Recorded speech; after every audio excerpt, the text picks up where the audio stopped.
them as soon as possible. So with that, I'm going to turn the time over. That's my kind of kickoff announcement. We'll keep letting people in. We'll keep dropping links in the chat as needed throughout. But I'm going to turn the time over to our partners who are going to get us started today. Thank you very much, Chris. Good morning, everyone, and thank you for joining us for the second session of our series of webinars today. My name is Charles, and I am with the Kite Service Desk. And I'm just going to pause briefly for a moment and allow my team to introduce themselves. Good morning, everyone. My name is Brad Hansen. I'm also with the Kite Service Desk.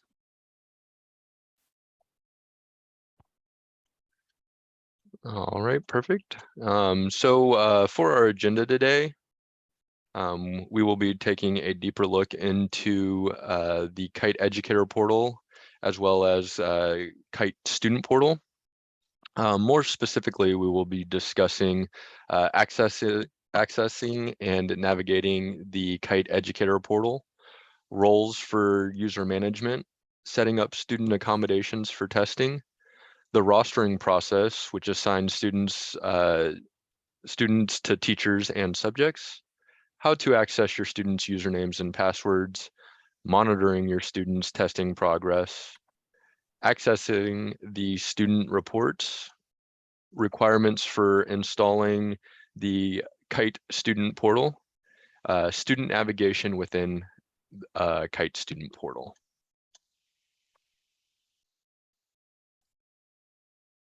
So as mentioned in session 1, and as we'll also discuss today, Kite Educator portal is used by educators and district users for managing data, entering student accommodations, monitoring sessions, and retrieving student class data through data extracts.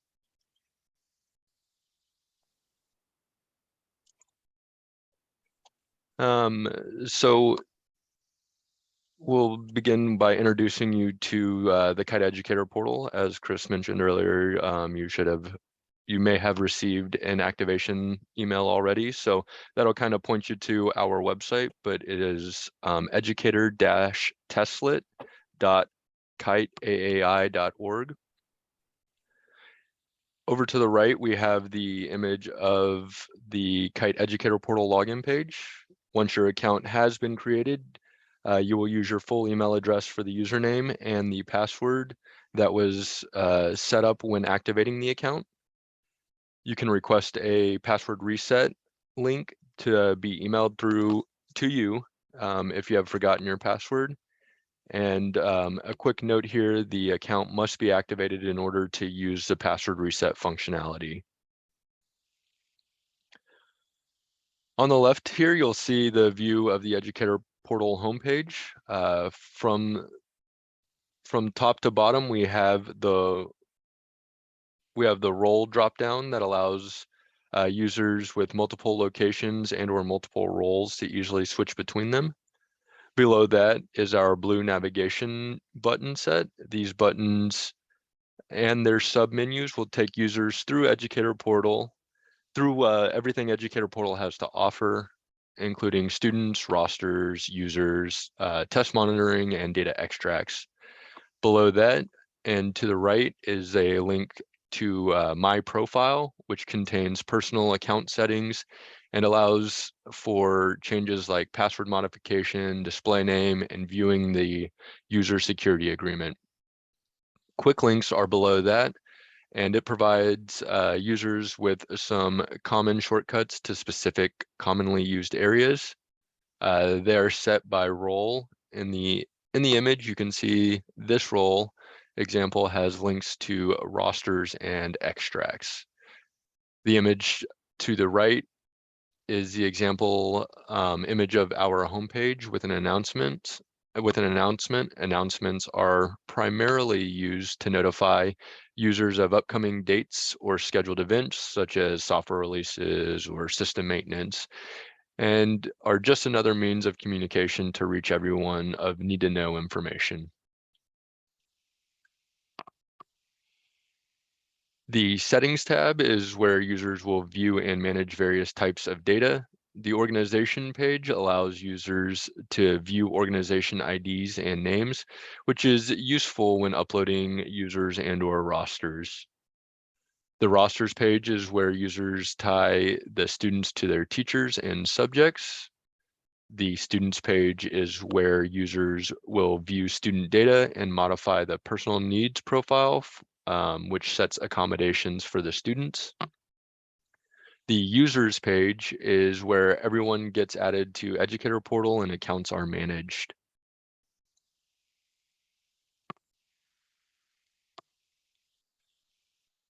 Within the interim tab, there is a build or copy test, manage groups, and assign test. These are not currently being used for the testlet program. However, within the My Test area, there is a manage test tab. You can view the interim test sessions or the testlet test sessions, monitor student progress on the testlets, and view and print the test tickets. The final option is view results. This option is where the reports will be located.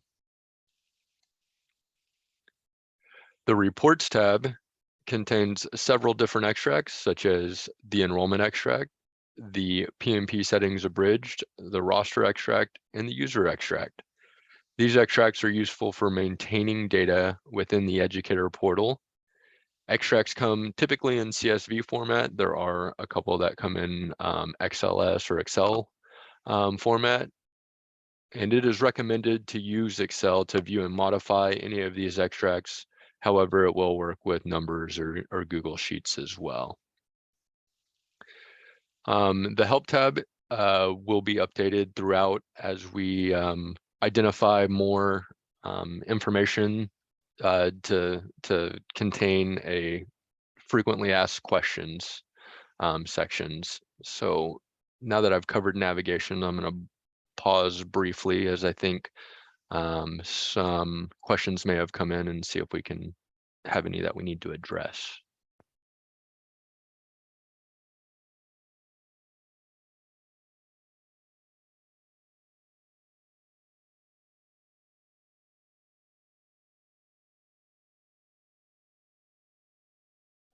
Charles, I just want to, in terms of a lot of what's in there is about the accounts, and I'll just say to everyone who's put something in the chat, I'm working through them and I'll message you directly. Perfect, thank you for that. Yeah, it looks like everything is with that, so good eye there. So we'll go ahead and move on. I do want to just kind of encourage if any questions do arise, feel free to put them in the chat and we will be happy to get those addressed for you. So I'll be pausing briefly to make sure, do kind of some knowledge checks and questions. So, all right, so we'll carry on. So Educator portal uses roles that are tied to the organization hierarchy to define access and data that can be managed. So state level users can see all of the districts and schools within the state. This role is only assigned to select users, and an account with this level of access must be requested directly from ATS Kite. So next in line comes the district test coordinators. This role has access to reports and data at either the district level or they can drill down to the school level for all of the schools within their district. The district test coordinator role must be assigned by the state. Right below the district test coordinator role is the building test coordinator role. Users with this role have access to reports and data for the school they are logged into. The building test coordinator is the building level role with the highest level of permission available for school level users. And then below the building test coordinator role is the teacher role. It has the lowest level of permissions available within Educator portal. They can only view students that have been rostered to them in the Kite Educator portal system. Teachers will have access to monitor testing and student logins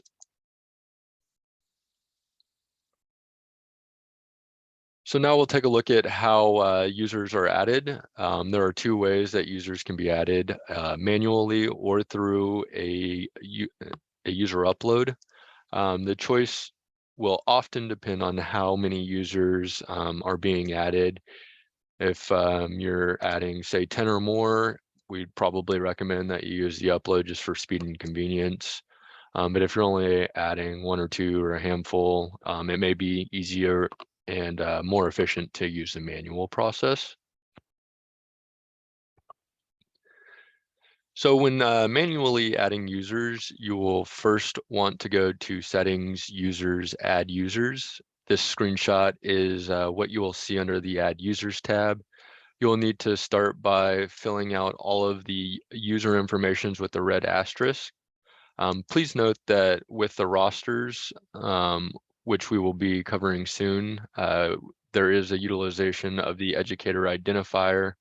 I believe that you call it the SEID, and that field is required for the teacher role only.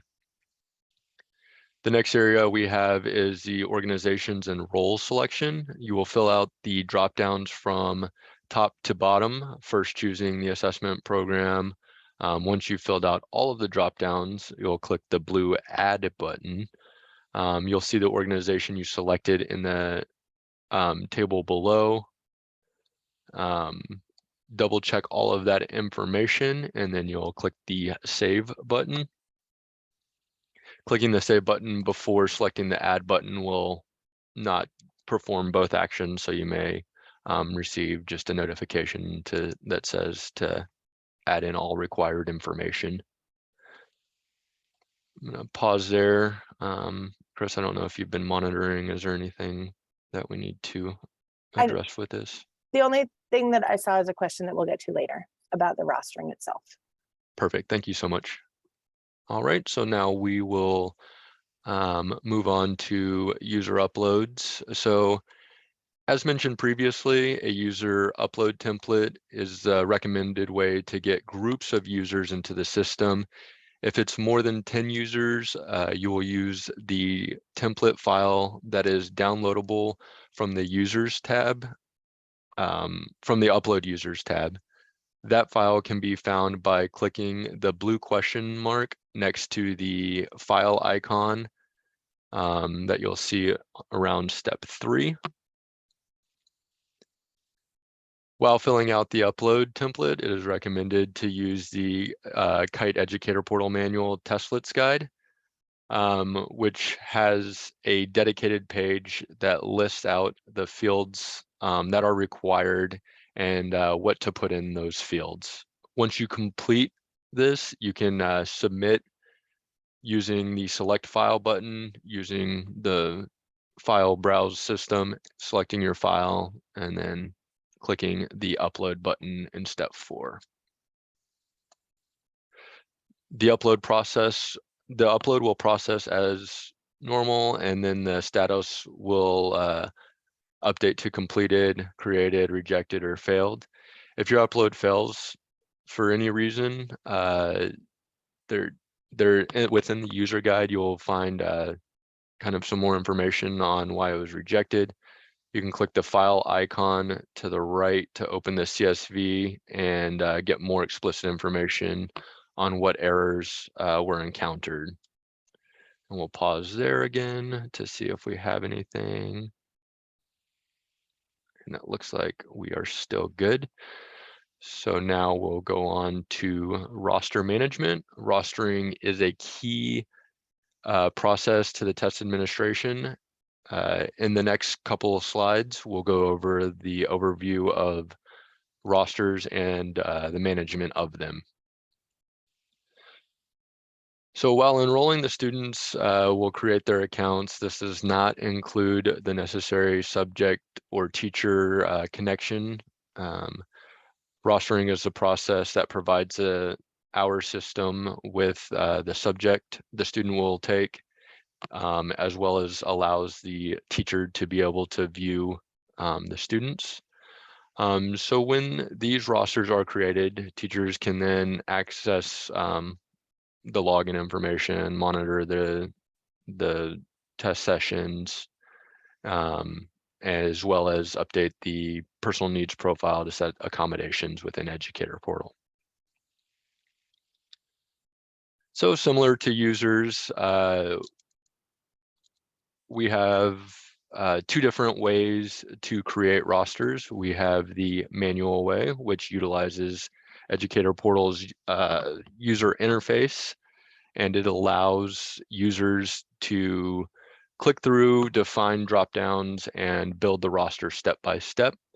The roster name field does not limit what can be entered, but we often suggest using some form of the teacher's last name and the subject that it's being created, so that when you're just viewing, you can quickly see all of that information within the name. Grade can also be included in the roster name. However, this is not required, as rosters are not grade specific. Using a name format like this, I said, can make things a lot easier to view at a higher level, to know which roster you need to check if something should come up.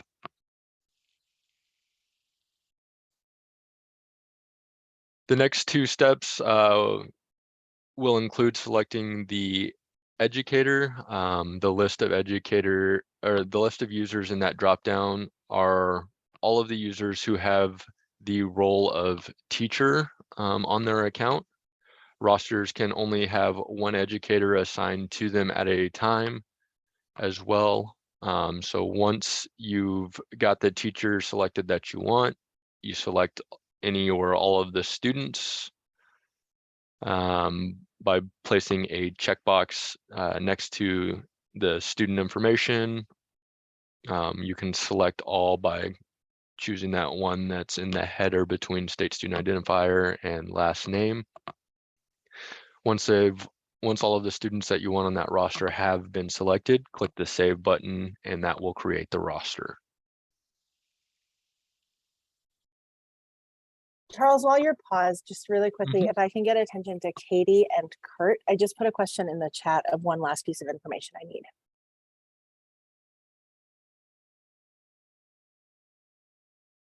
All right, so now we'll go on to, I'm assuming you're saying you need that directly, and Yep. okay, They perfect. have a message. Thanks. All right, cool. So the alternative to manual creation is the CSV upload. CSV spreadsheets can be utilized when setting up rosters in bulk, just like for the users that we covered previously.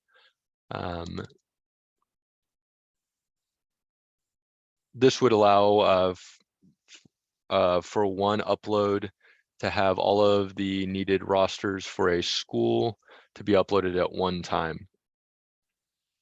The Kite Educator portal manual testlets guide has directions for what is needed for each column and what is required and what is optional. If your upload has any alerts or failures, again, there will be a CSV file that is provided that will provide details on what needs to be resolved. And then once that is done, you can re-upload that file. Some examples of this are anything from the teacher's email on the upload does not match their account in Educator portal, or the student included is not enrolled at the school. The file will provide which line needs to be checked so that you can easily jump to that and make the necessary corrections. When you resubmit the CSV upload, you only need to make changes for the line or lines that you received an error for. Submitting the same unchanged information for the other lines will simply flag the information as provided, nothing new, and make no changes. Once the roster is successfully uploaded, the status in the table will show completed, and again show the number of records that were created or updated, rejected, or if there are any alerts.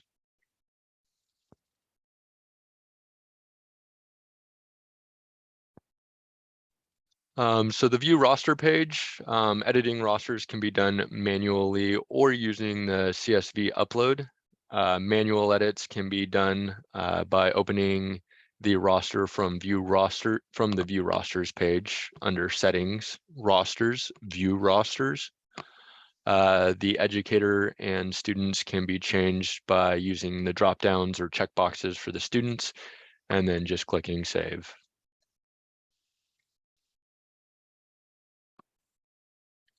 One thing to note about viewing or editing rosters, you won't be able to modify the subject or the name of the roster after creation.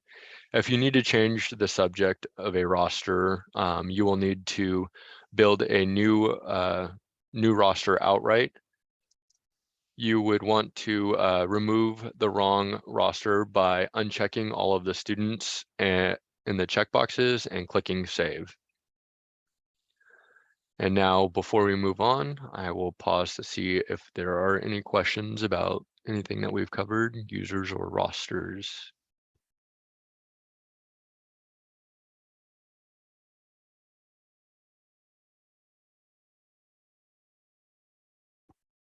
And I think we are good. Yep, okay. Alrighty, so setting up student accommodations. Some students may require additional supports during the test administration. The Kite system allows for educators to identify those supports that are used in the classroom and enter them into what we refer to as a personal needs profile. In these next couple of slides, we'll go over the personal needs profile and how to apply the accommodations.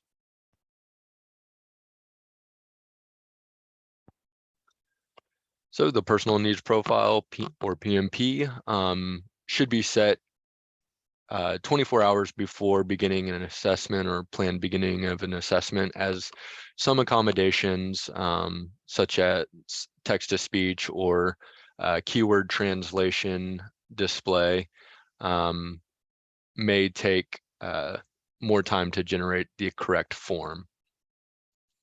Other accommodations like color overlay, magnification can be set in the personal needs profile and do not require a new form, as they just turn on a setting within the Kite student portal.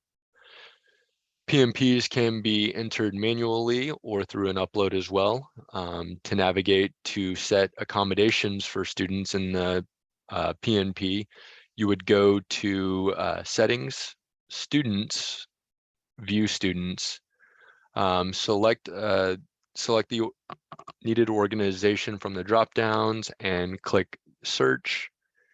In the table, you will see student information and PMP and a PMP profile column with a blue hyperlink to set that accommodation.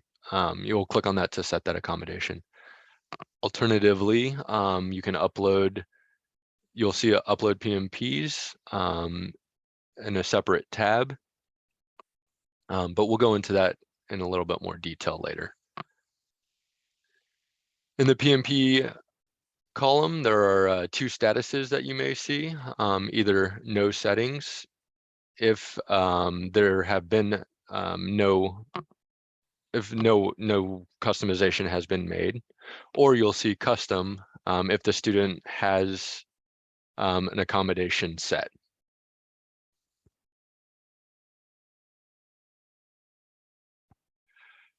To set or modify the PMP accommodation, click on the status link under the PMP profile column. You will then be brought to a summary page to view what has already been set, or it'll be blank in the event that no accommodations have been set and you clicked on the no settings link. The basic process of setting PMPs are to review what is needed to be selected, make the selection, and then click save. You'll see in the next slide, you can move through the tabs to view the available accommodations. So here's what it looks like when you apply PMPs. The screenshot to the left is the summary page. You'll need to select the edit button first to make any changes. Use the tabs at the top to navigate between the different accommodations. Make your selections and hit the save button when finished. We'll go over each accommodation, what each accommodation does and what they look like once we get into the student portal section of this presentation. So another option to set or edit multiple students' PMP is the PMP settings abridged upload. You go to reports, data extracts, find the row for PMP settings abridged, click new file in the actions column. In the create extracts pop-up, you will select any needed drop-downs, and Excel will provide the accepted options in that drop-down. So if you'll look at this drop-down, one thing that I want to highlight here, by default, the file type will be CSV. We highly recommend that you select Excel because it has more functionality. There will be drop-down options to select the PMPs without having to reference the manual as much. The other thing to note is you'll want to check the include students with no PMP settings so that you have all students, especially since no students will have any selections made by default as they're entered. So to make sure that you get the complete list and have everything you need, please make sure to check that include students with no PMPs.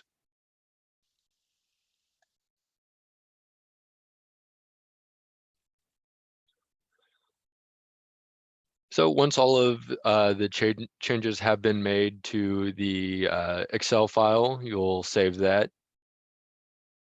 And then when you're ready to upload, you'll go back to Educator portal, go to settings, students, upload PMP, click select file, use the file browser to locate the file that you edited. Select that, click open, and then upload, and then click the upload button.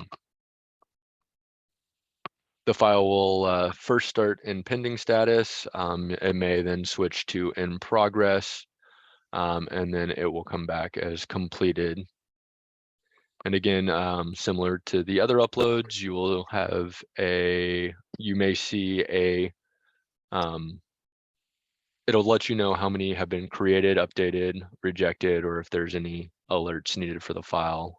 You can open that CSV and take a look to see if anything needs to be resolved. And I think Chris is coming off mute to say something, so I'll pause Yeah, there. and I was just going to say that those of you who have, that I'm waiting, what Charles just described, we're sitting watching pending on those accounts that we're generating. There are 2 individuals who have sent me partial information, and so you were not included in that upload. That is Kurt. I just still need to know what level to put you at. And then Sherry, I put a note in the chat about what I'm missing from you. But the rest of you, you should see account emails coming very soon. Awesome. Thank you for that update, Chris.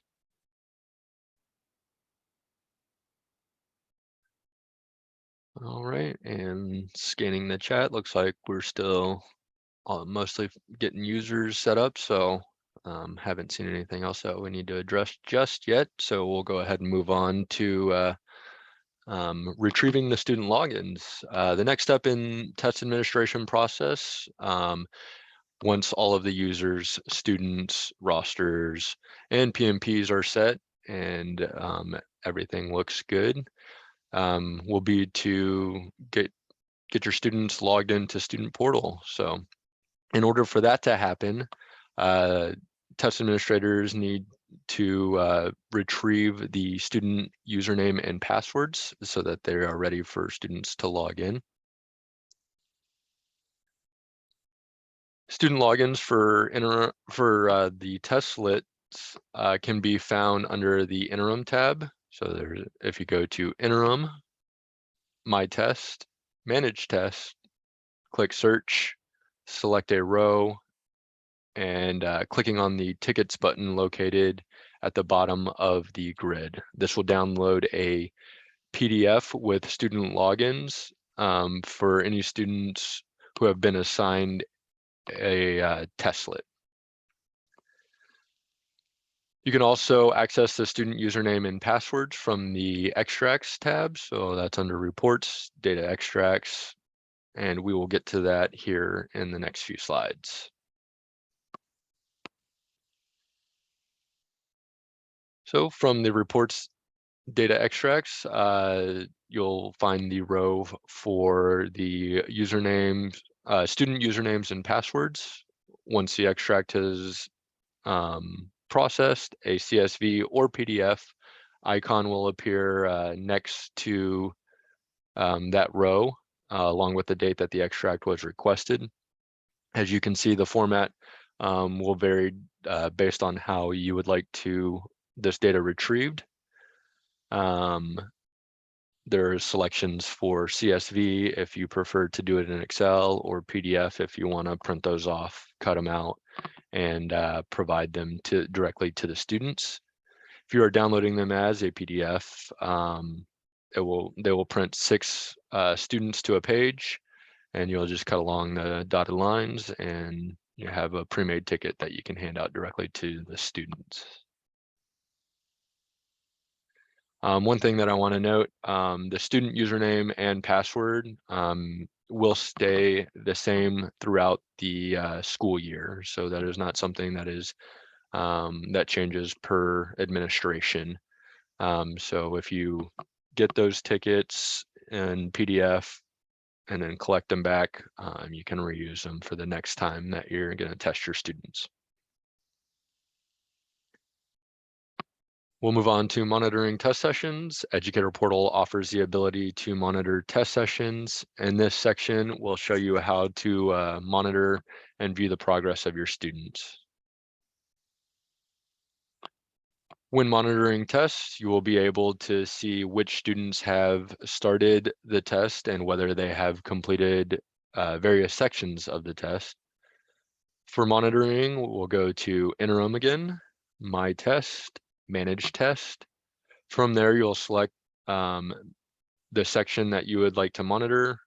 Click on the monitor button located at the bottom of the grid as seen in this screenshot. So you would just select this row with the arrow, for example. It will change, I believe, to blue, and then you'll click the monitor button below that, and it'll pop up a new window.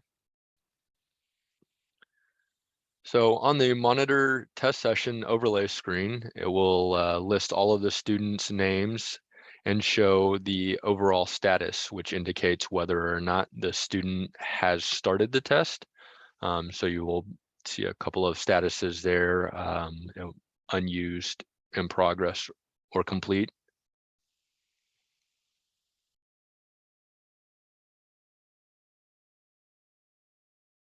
So as we'll see in the next slide, the test administrators can see the number of unanswered questions as well, and the legend.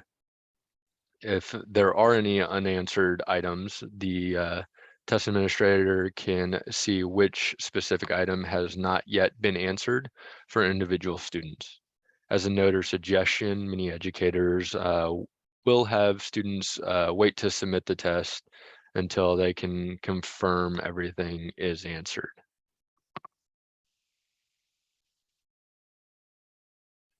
So as we view the test session, you can see the student's name, the status, number of unanswered questions, and then the status on a per question and per section basis. The image shows complete status with 0 unanswered questions. That student has then responded to every question in the test and has gone through the review process to finalize their answer.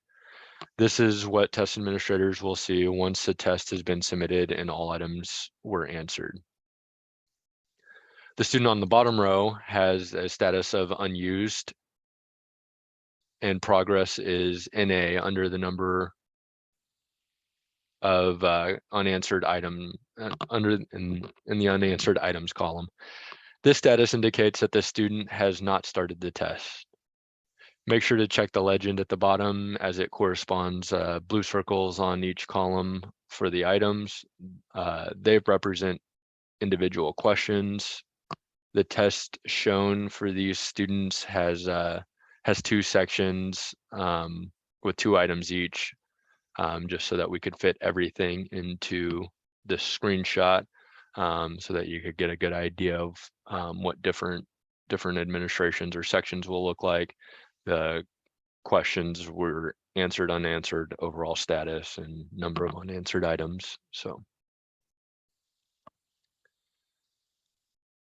there will be breaks showing different sections to help you see whether the student actually is in, to show which section the student actually is in, sorry, in correlation to how it's laid out in student portal. We show here, there are some button options in the left, such as reactivate and end test session.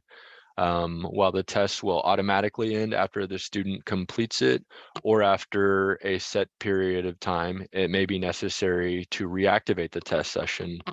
But in order to get that, to have that test session reactivated, you'll need to contact us at the Kite service desk so that we can perform that action for you.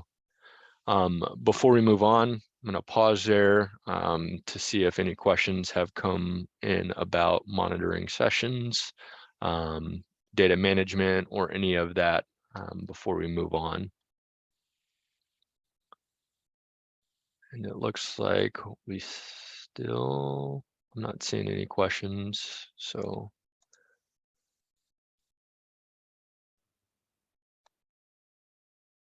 If anybody got any direct, Chris, I don't know, sometimes you're good. No, and we're good. And I'm just waiting pending on the last set of users now. And so I'll put a note in the chat when that's done, but everybody who's here should have, actually it just finished. Everybody should be in it. Check your spam. If you've sent me your information, you should have an account now. And just to kind of follow up, Chris said it earlier, that activation email comes from kite-support@ku.edu. So make sure that you keep an eye out for that, because that is us. We have seen sometimes web or email filters, sorry, may flag or catch our email. So if it's not in your spam, junk, or clutter folder, sometimes you can reach out to your IT team and see if they accidentally flagged it and caught it, and they can push that through to you. As a good rule of thumb or practice, we recommend that you contact your IT and just kind of say, hey, make sure that you don't block anything from @ku.edu, because that's us, and that may help you out. So. All right. If you think of any questions over anything that I've covered, or anything that we're about to cover, feel free to toss those in the chat at any time and we'll circle back and grab those for you. But for now, I will hand it over to Brad, who will be covering the next few sections for us. Thank you. Great. Thanks, Charles, and thanks, Chris. So yep, next we'll go over reporting. So in terms of reporting, we provide various levels and types of reports on student progress, as well as various other metrics. Inside the interim tab, we have a section for showing the predictive reports that are associated with the predictive assessments for the Tesla program. We allow individual student reports as well as bundling options that allows higher level roles to choose from various locations and criteria to pull data together in one report. So the individual student report will give information only on the student that is associated with that report. So you'll use the process of drop downs that we've shown before in various other areas of Educator portal to select the criteria and really narrow down the location of the student in testing season. You'll be presented with all the available students with reports based on the search criteria. Clicking on one of the students' names provides a PDF copy of the student's testing results, and it's also based off of the criteria that you selected in the drop-downs. Bundle reports are great for district and building school test coordinator roles. They allow those users to select similar criteria as shown in the last slide to get a collection of the individual student reports in one bundle. Before I move on, I just wanted to see if there's any questions about the reporting process. It doesn't look like there is, so I'll just go ahead and push on and talk about the Kite student portal install. So the Testlet Kite student portal will need to be installed on each device that the students are testing on. This is our current list of supported operating systems. We do have a full installation guide for each device. And something to note is that as updates are released for these operating systems, we work quickly to verify things work as expected, as they should. And then we'll update that list throughout the school year as time goes on. And so for the 2022-2023 school year, the student portal is currently on version 10.0. For Chrome OS, we have that available under the Chrome app for the Google Admin Console. For iPads, the Testlet Kite student portal is available in the App Store to be downloaded. The app can be installed individually or pushed out to devices with MDM software. For the Mac, the install is available as a DMG, and it can be installed individually or pushed out to devices like it is with iPads. And same deal with Windows, as it can be pushed out individually or as pushed out of the software. It can be available as an .exe and an MSI. This next slide, we have a list of the available install links for Windows and Mac. So it's always a good idea to provide these links to your IT team so they can get that student portal installed for you guys. Next, we'll go over Kite student portal navigation. The Kite suite captures telemetry data through Kite student portal, including test time, response times, and click histories. Whenever the student starts and ends the test, the start and end times are captured and stored in our database. And in addition to that, the test status is updated to in progress or completed when you're under that monitoring test session section, so that it can reflect the student's testing status. Student responses are saved to the database as the student answers the question and navigates to the next question. So this ensures that all student responses are saved to the database. And something else to note too is that the student login and click history information is also captured and stored onto our S3 server, which does not impact the performance or the student experience when testing. So I can see here, when you launch Student Portal, this will be the login page for it. The screenshot shows the username and password fields that need to be entered. So this is where the test administrators will need to go into Educator Portal and grab those student login username and passwords so that the students can sign in here. Once they get the username and password entered, they'll want to click on the sign in button in order to continue on to the landing page. This is what the landing page looks like at the top right of that screen for that screenshot. The app is kind of really easy to use. It provides the user with options to take a test, practice first, or they can also sign out here as well, which will take you back to that login page. If the student has multiple tests, they will display individually, which this also includes all the subjects that they're listed for.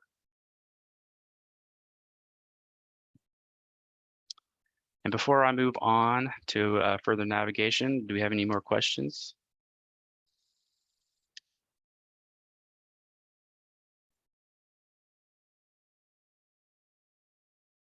Doesn't look like it. Okay, so we'll keep on moving on. There are various tools within Student Portal. These can be found within the toolbox on the left-hand side of that screen.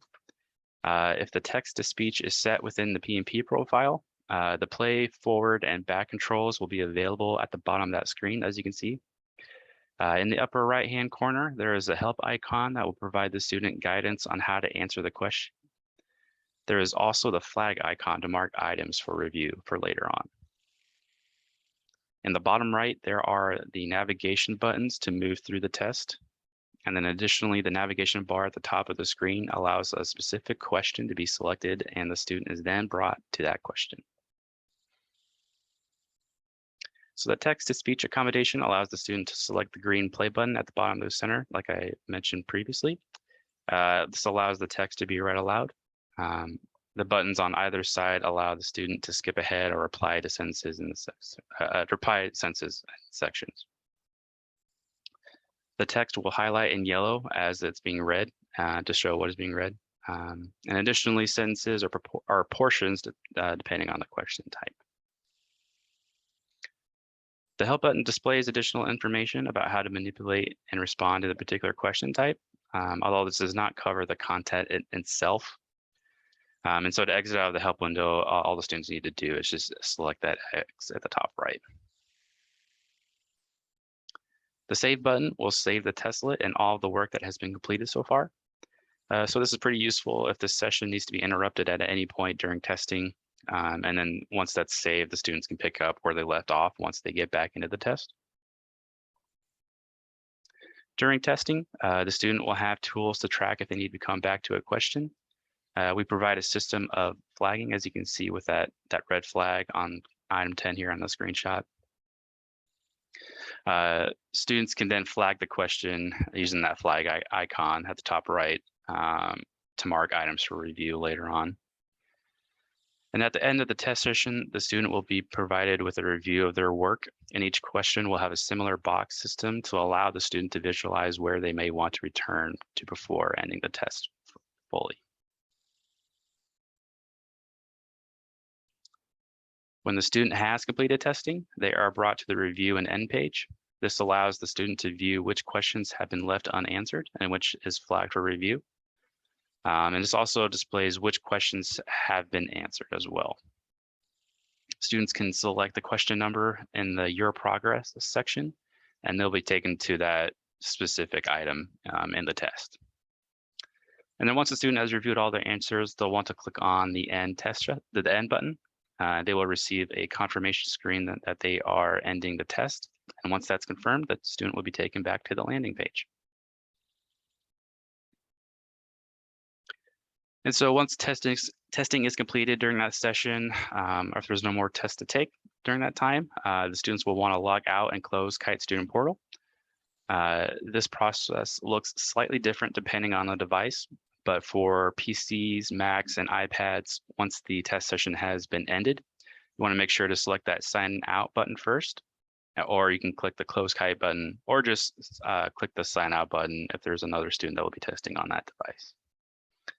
On Chromebook, you'll want to reboot the device by holding down the power button, and this is how you exit out of Student Portal for Chromebooks.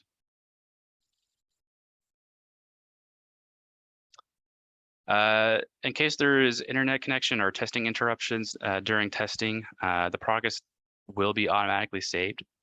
So when the student logs back into Student Portal, they can just continue where they left off. Student Portal may also lock up on a loading screen if the application detects that there's no internet connection. And so in this case, the device may need to be restarted to exit the loading screen, and so that testing can be resumed.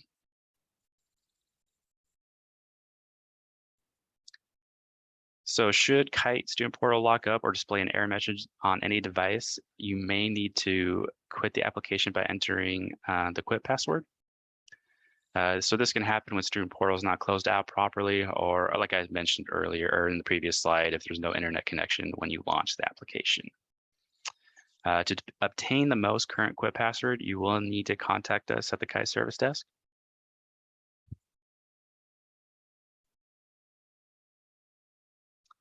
And then I also want to pause here just to see if we have any questions for us. Looks like we're good. Okay, good deal. So next I'll go into the toolbox and the accommodations. We'll go into what those look like here. So here's a list of the tools that may be available in the toolbox within Student Portal. It'll just depend on what you select in the P&P accommodations. Not all of the tools are standard. Some of them are by default. So the pointer tool is the tool that students will use most while testing. This allows them to make selections and to click on the questions and navigate through the test. We also have a basic calculator tool, which allows students to perform simple mathematical calculations, and it would function as the same as a physical basic calculator. The highlighter tool allows a student to select and highlight text within the question or answer. Students can drag the tool to highlight a word or a section of text. This tool changes the cursor to a pink highlighter. The eraser tool allows the student to remove highlighter and strike-through effects from the selected text. And so to switch off from using the eraser, you'll just select the eraser icon again or select the pointer tool. When the eraser tool is selected, it changes the cursor from an arrow or marker to a pencil eraser. The striker tool allows a student to select multiple choices or multiple select answer choices and mark a line through the middle of the text to cross it out.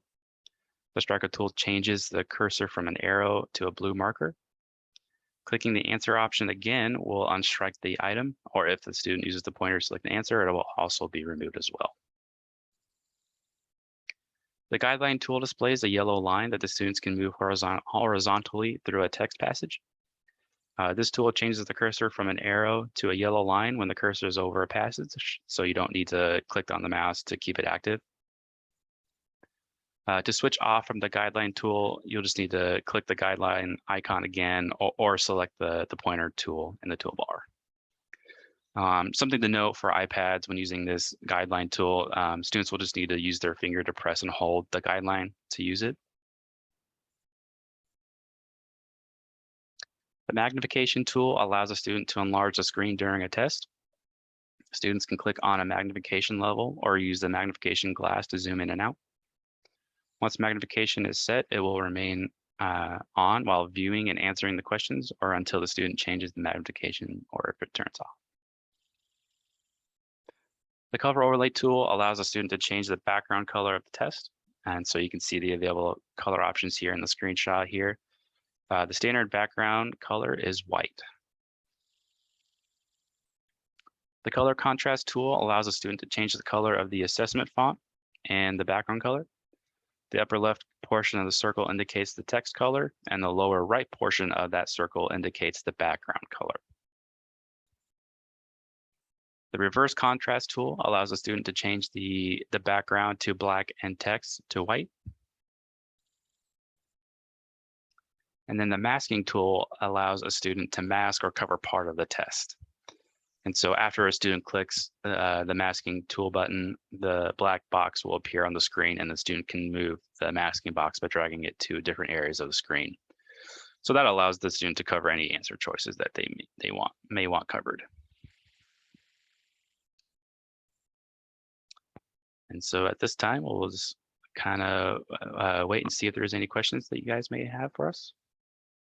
And it looks like there was just one, but our friends at OPI got that for us. So PMP, as Julie stated, is a personal needs profile, and that is the equivalent to test settings in the Tide, roughly, as Chris stated. So we can go ahead and carry on. It looks like.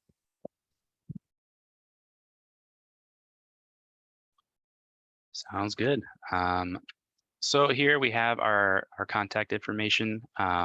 We are open from 7:30 to 5 Central Time, and then 7:30 a.m. to 5:30 p.m. during the assessment window. We also listed here our Kite support email, so it's kite-support@ku.edu. Yep, and that's the same one that the activation email will be coming from. So you should have that in your box as well. So.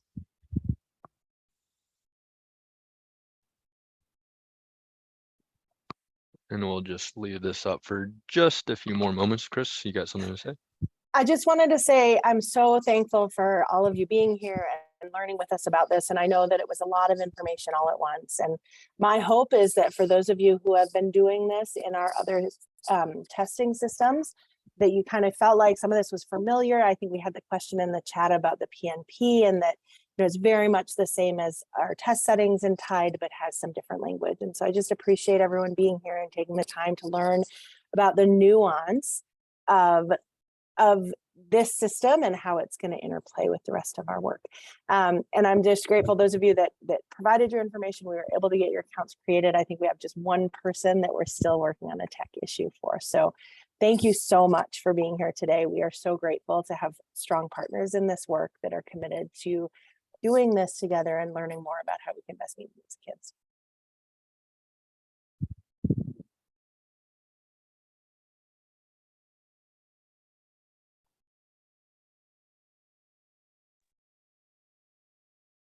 All right, perfect.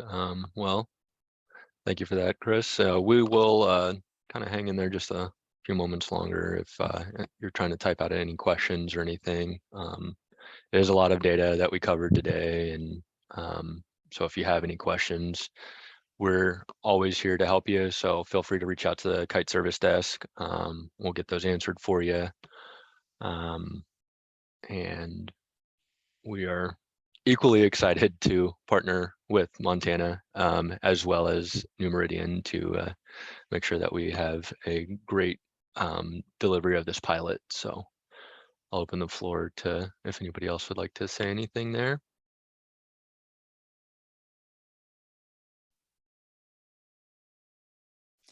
Just me, Courtney Stover, Program Manager with New Meridian. And again, I want to echo the same exact sentiment that Chris and Charles have said. We are very excited to move forward with this pilot with the state of Montana and with our partners. So thank you very much for allowing us the time to be able to offer these training sessions. And again, if there's any questions or concerns that come up, our wonderful folks over at ATS with their Kite service desk are available. And again, thank you so much for your time and attendance today.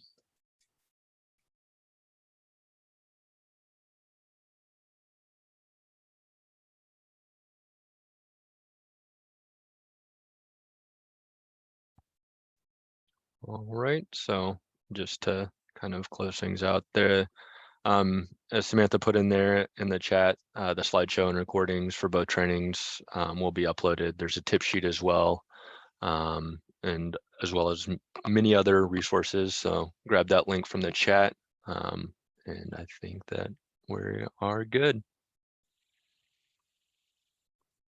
Thanks, everybody.